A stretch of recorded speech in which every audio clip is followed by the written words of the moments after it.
엄지의 엄지입니다. 자, 오늘은 간단해요. 일단 첫 번째 스텝으로 청약 통장을 파악하는 것입니다. 우선 여러분이 가장 먼저 확인할 것은 사용 가능한 명의의 청약 통장을 모두 파악하는 것입니다. 즉, 본인을 비롯한 부모님, 할아버지, 할머니, 동생, 오빠, 형, 누나의 통장을요. 만약 청약 통장이 없는 가족이 있다면 이 영상이 끝나고 당장 만들러 가세요. 늦었다고 생각할 때가 제일 빠른 거니까요. 자, 그럼 청약통장을 다 모아놓으셨다고요? 그럼 이제 각 청약통장별 가입일과 불입한 잔액이 얼마나 있는지, 무주택 기간은 얼마나 되는지, 부양가족은 몇 명인지 기록해주세요. 명의별로요. 이 기록한 것을 이제 한 사이트를 열어 입력해서 내 점수를 계산할 거예요. 무슨 시험도 안 봤는데 점수냐 하시면 우리 가점제라고 들어보셨죠? 이 가점제에서 내 경쟁력이 얼마나 되는지 파악하기 위해서예요.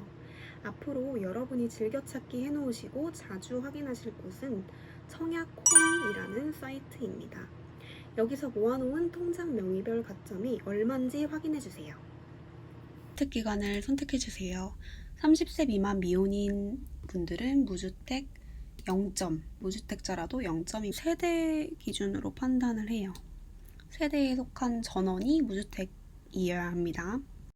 다음은 부양가족 계산을 하는 건데요.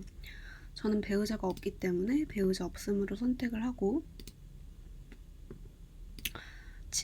저희 직계 존속, 그러니까 부모님이나 할아버지, 할머니는 현재 주택을 소유하고 계시기 때문에 0명으로 둬야 되겠죠? 이렇게 명수를 선택을 해야 될지 모르시면 상세 보기를 통해서 보시면 되는데, 우선적으로 말씀을 드려야 될 것이 저희의 이제 부모님이나 할아버지의 경우에 부양가족으로 인정이 되는 것은 그분들이 소형이나 저가주택을 가지고 있으면 부양가족으로 인정이 되지만 그 외 주택을 가지고 있으면 부양가족으로 인정이 안 돼요.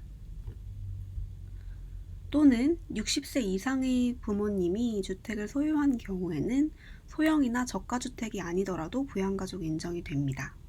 배우자가 있다면 배우자의 부모님이나 조부모님도 기준에 충족을 하게 되면 이제 부양가족으로 인정을 받게 되고, 자녀가 있다면 또 명수가 늘어나서 점수가 또 올라가겠죠. 저는 배우자가 없고 이제 이 부분은 0명, 0명, 0명입니다. 그래서 5점이고요.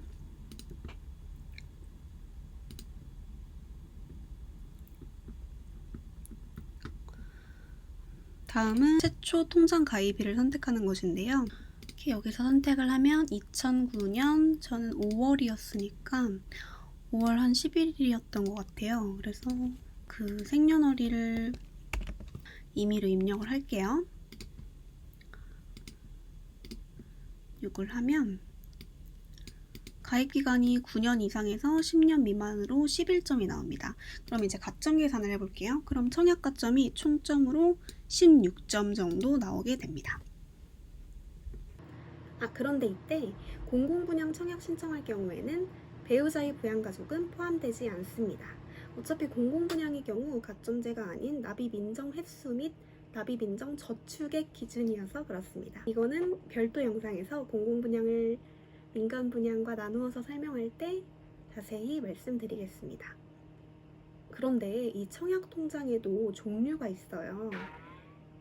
여러분이 보통 알고 계시는 거는 주택청약 종합저축이겠지만 총 4가지 종류가 있습니다. 말씀드릴게요. 주택청약 종합저축, 청약예금, 청약부금, 청약저축이 있습니다. 그런데 주택청약 종합저축을 제외하고는 2015년 9월 1일부터 신규 가입이 중단되었습니다. 나머지 이 3개를 간단하게 말씀을 드리면, 청약예금은 민간 분양을 위한 청약통장이라고 보시면 됩니다. 청약부금은 주거 전용 면적 8호제곱미터 이하의 민간 분양을 위한 청약통장이고요. 청약저축은 국민주택, 즉 공공분양을 위한 청약통장이라고 보시면 됩니다. 즉 지금은 공공분양이든 민간분양이든 조건만 충족하면 넣을 수 있는 만능 청약통장인 주택청약종합저축만 신규 가입 가능합니다. 그럼 청약통장 간 종류 변경은 가능한 걸까요? 두 가지 가능한 경우가 있습니다. 우선 첫 번째, 청약저축을 청약예금으로, 즉 공공분양이 가능한 청약저축을 민간분양만 가능한 청약예금으로 전환하는 것이 첫 번째고요. 두 번째는 청약부금을 청약예금으로, 즉 8호제곱미터 이하에 한정된 민간분양을 위한 통장을 면적 제한이 없는 민간분양을 위한 통장으로 전환하는 것이 허용됩니다. 정리하자면 내가 국민주택을 노린다. 그러면 주택청약종합저축 또는 청약저축만 있으면 되고, 내가 민영주택을 노린다. 그러면 주택청약종합저축 또는 청약예금 또는 청약부금이 있으면 되겠습니다. 다음 이제 파악할 것은 각 통장별 당해 지역을 파악하는 것입니다. 당해? 아마 처음 들으신 개념이실 겁니다. 당해 지역을 왜 파악하고 있어야 하는지는 내가 넣을 지역의 모집에서 내가 1순위인지 아닌지를 파악하기 위해서예요. 1순위가 되기 위해서는 내가 넣으려는 단지의 최초 입주자 모집 공고일 현재 해당 주택 건설 지역, 이걸 당해라고 해요. 당해 또는 인근 지역에 거주하는 만 19세 이상인 분에게 1순위 자격이 주어집니다. 그런데 청약의 경우 아시다시피 경쟁률이 워낙 세기 때문에 당해 1순위가 아니면 인근 지역 1순위들에게도 기회가 가지 않을 가능성이 높아요. 만약 내가 당해가 아닌 인근 지역의 1순위자다. 그럼 될 가능성은 있지만 기대는 많이 내려놓으시고 지원을 하셔야 합니다. 그런데 만약 내가 인근 지역 1순위자도 아니고 2순위자다? 2순위자는 통장 가입기간 및 지역별 예치금 기준을 충족하지 못한 사람을 말해요. 무튼 이 2순위자다. 그럼 당첨될 일은 없다고 보시면 됩니다.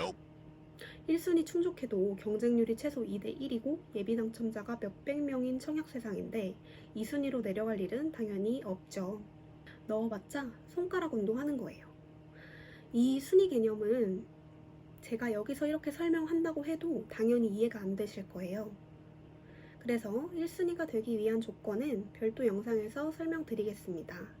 지금은 내 당해 지역을 파악해야 한다는 개념 정도만 잡아 놓으시면 되겠습니다. 마지막 청약 제한 사항을 파악하는 것입니다. 영상을 보시는 여러분들은 그럴 가능성이 적으시겠지만 만약 청약통장으로 청약 당첨된 적이 있다면 우리나라 청약제도에는 재당첨 제한이라는 제도가 있어서 20년 4월 17일 전에 내가 당첨이 된 적이 있다. 그러면 여러분이 당첨되고 싶은 지역들 대부분이 수도권이겠죠? 수도권의 8호제곱미터 이하는 당첨이 5년간 제한되고 8호제곱미터 초과는 당첨이 3년간 제한됩니다.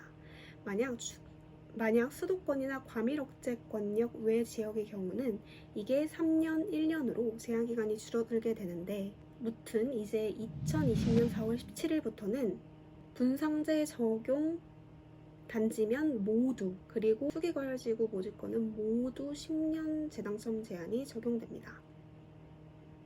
그 외 분상제 적용 대상이 아닌 조정 대상 지역 모집권은 7년으로 재당첨 제한 기간이 늘었습니다. 10년 후에 노려야 한다니 정말 부들부들하죠. 이 뭔 개소리야? 저도 분상제 적용 단지에 당첨이 된 것이라 10년 막혀 있습니다. 무튼 이것도 청약홈 사이트에서 확인 가능합니다.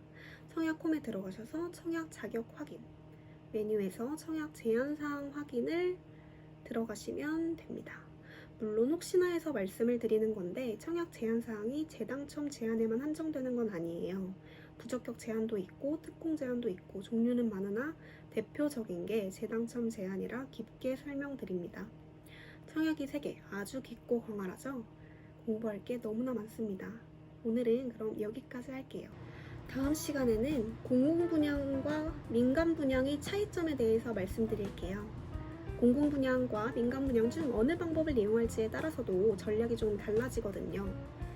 그리고 어느 타입에 넣을지, 지역은 어디에 할지, 이게 아까 설명드린 당해와도 연관이 되어 있고요.